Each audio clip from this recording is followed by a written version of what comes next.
इसका कारण क्या हो सकता है? कारण यह है कि जैसे श्री कृष्ण ने कहा हुआ है कि मनुष्य की जो धारणा है या मनुष्य का जो विचार है या जो मानव की जो चेतना है वो नीचे की ओर बढ़े और धीरे धीरे वो धूली में मिल जाता है। ये उन्होंने कहा नहीं, ये मैं कह रही, क्योंकि आज वो साक्षात है उसमें। श्री कृष्ण ने भी जो धारणाएं रखी वो भी धूली में मिली, राम ने जो रखी वो भी धूली में मिल गई। उसके बाद जिन्होंने भी कोई धारणा रखी जो कि बिल्कुल सत्य स्वरूप थी, सत्य का ही अंग प्रत्यंग थी, वो सब धूली में मिल गई। इसका कारण यह है कि जब ये मनुष्य के दिमाग के घड़े में पड़ती है तो उसमें कोई ऐसी विषारू वस्तु है कि जिससे ये सब चीज विष में हो जाता है। ये विषारी वस्तु क्या है जिससे इस तरह का कार्य होता है? वो है इसकी सीमाएं। हर चीज की सीमा होती है, इसी तरह बुद्धि की भी सीमा होती है और इसीलिए इस सीमा में बंद करके वो चीज घुट करके और नष्ट हो जाती है। जैसे कि अंगूर का सुंदर स्वाद वाला रस भी अगर एक घड़े में बंद कर दिया जाए तो उसमें उसकी शराब बन के उसका नशा चढ़ जाता है। उसी प्रकार मनुष्य के मस्तिष्क में जो कि सीमित है, लिमिटेड है, उसमें ये अनलिमिटेड चीज़ें डाल देने से एकदम नष्ट हो जाता है। इसका मतलब ये नहीं कि मनुष्य का मस्तिष्क ही कुछ खराब है। इसका मतलब ये है कि ये जो मस्तिष्क है इसकी सीमाएं तोड़नी होगी, इसकी सीमाएं बढ़ानी होगी। मनुष्य की चेतना जो है वो व्यापक करनी पड़ेगी, इतनी व्यापक होनी चाहिए कि उसके अंदर सत्य समा सके और वो खुली होनी चाहिए। इसका लक्ष्य क्या है? उधर ध्यान हमारा हटते जाता है। जब चीज सीमित होती जाती है तो इसका लक्ष्य क्या है? उधर हमारा ध्यान नहीं जाता। हर चीज का लक्ष्य था कि मनुष्य का हित हो। और हित क्या चीज है? इसमें श्री कृष्ण ने बताया कि हित वो है जो आत्मा का कल्याण करे। अब आत्मा स्वयं ही कल्याणमय है, लेकिन कल्याण करे माने आत्मा से हम लोगों का कल्याण हो। लेकिन जब आत्मा ही खोया हुआ है तो हमारा कल्याण कैसे हो सकता है?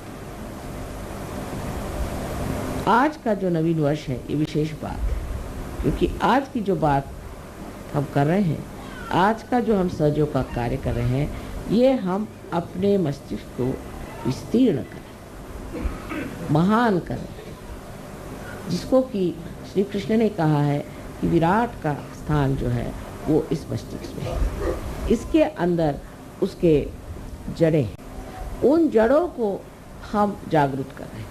वो जड़ें जागृत होने से ही सत्य को पूरी तरह से अंदर शोषित कर सकते हैं, एब्सॉर्ब कर सकते हैं। मनुष्य की जो सीमित प्रकृति है वो खुल जा सकती है। लेक्चर देना तो बहुत आसान है कि आप मनुष्य के हित के लिए ये करो, हित के लिए वो करो, लेकिन होता नहीं। अंत में मनुष्य अपना हित नहीं करता, उल्टे अपना भी अहित कर सकता है और सारे समाज का भी अहित कर सकता है। इस मस्तिष्क को बढ़ाने के लिए सिर्फ एक ही तरीका है, वो है कि हमारे अंदर, हमारे हृदय में बसे हुए श्री आत्मा राम को जागृत करना और उनके प्रकाश से हमारे बुद्धि को जागृत करना, हमारे मस्तिष्क को जागृत करना। सो कैसे होता है कि हमारे हृदय के अंदर जो आत्मा है वो साक्षी स्वरूप बैठा हुआ सब चीज़ देख रहा है। जिस वक्त कुंडलिनी, जिसे आप गौरी माता कहते हैं, जब जागृत हो जाती है तो मस्तिष्क में भेद करके यहाँ पर ब्रह्मरंध्र को छेदने के बाद यहाँ पर जो परमात्मा का वास है उसे आलोकित कर। परमात्मा का ही प्रतिबिंब हमारे हृदय में आत्मा स्वरूप। जैसे ही हमारा आत्मा जागृत हो जाता है तो इस आत्मा के चारों तरफ ये 7 चक्र के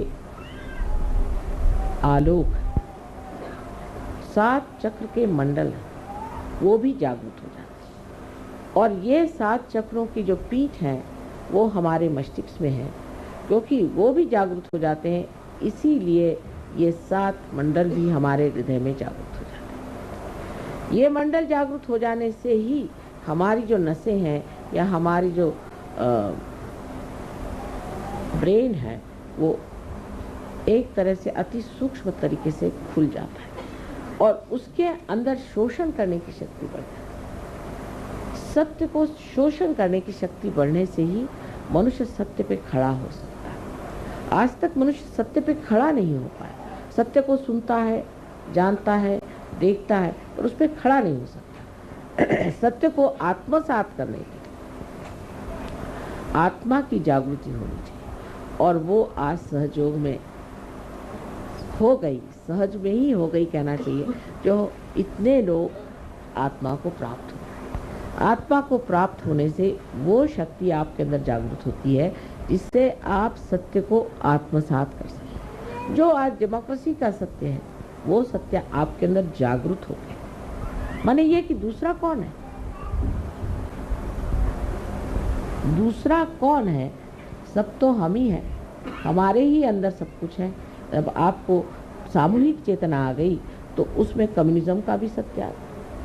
जब आपके अंदर ही आ गए, वो सत्य आप ही के अंदर प्रकट हो रहा है।